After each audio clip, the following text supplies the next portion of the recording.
There has been a lot of talk lately about the Chinese economy, from the Evergrande crisis to nationwide mortgage boycotts to the rural banking scam, and hell, even on this channel. A few months back, I made a video highlighting the downturn in the economy on a micro scale in Shenzhen, with so many retail shops standing vacant for extended periods of time. Many people told me that this was simply because of online shopping, ignoring the impact of COVID-19 restrictions and a general lack of confidence in the economy that could be felt by simply talking to almost any Chinese person.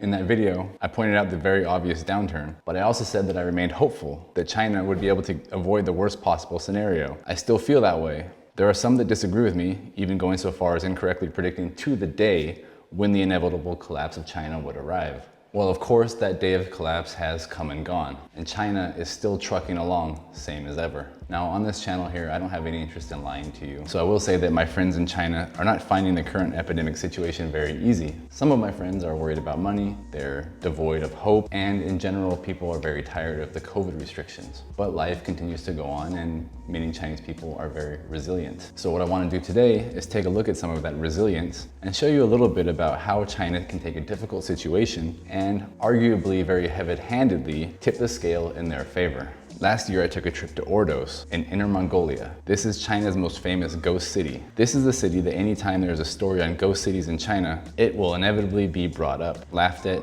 and considered a colossal failure. So what we're going to do today is to take a real look at it from inside China and not simply count on the media reports from the outside. Ordos is actually an old city, so when people refer to the ghost city of Ordos, they're really talking about Kangba-shi. This is a new district wholly developed from the ground up as a planned community, starting in 2003. The new district stands completely separated from the old city of Ordos. It's about a 30-minute drive to reach Kangba-shi from the old Dongshan district of Ordos. By all indications, it genuinely was a ghost city for many years. Nobody wanted to be the first to uproot their life and move there. But eventually, thanks to government incentives, people started to come. Local party members forced the move of the best high school in Ordos from the old town to the new town, causing many parents with school-aged children to follow.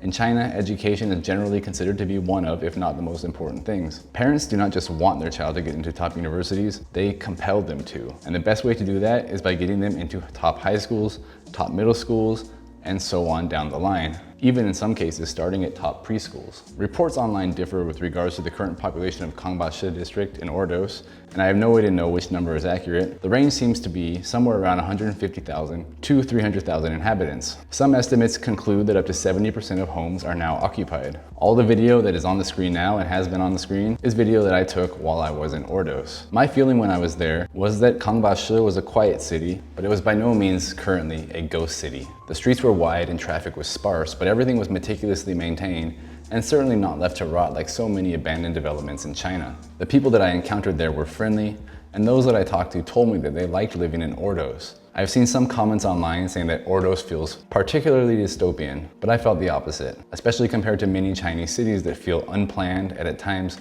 completely chaotic. Kangba-shi was orderly, clean, it was full of interesting architecture, many green public spaces, and of course, delicious northern Chinese food. I don't want to editorialize too much here on this channel. I mostly just hope that you have looked at these clips and you have seen contemporary Ordos for yourself. I don't believe evidence of China somewhat overcoming the infamous ghost city of Ordos label. I don't think that would allow us to infer too much about the direction China's economy is headed as a whole. But I do believe that the limited success of this city does show that it is possible for China's economy to overcome obstacles that many in the West, especially some of these so-called experts on YouTube, do not fully understand.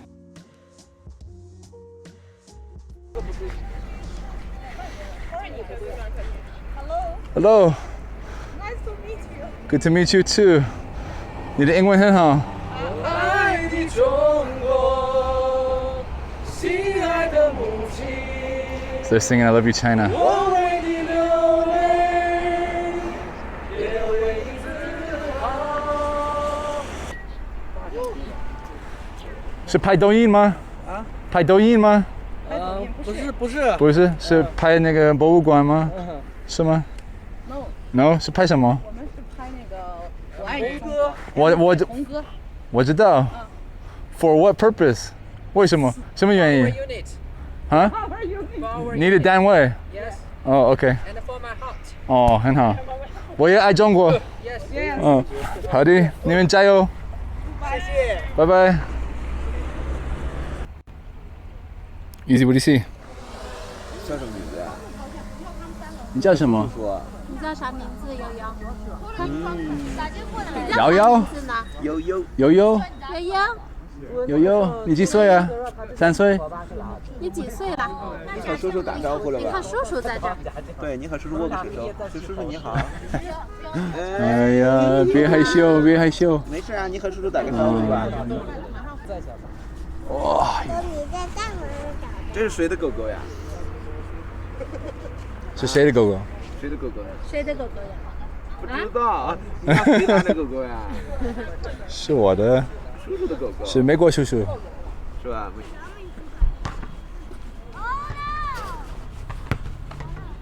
一个都不知道我叫。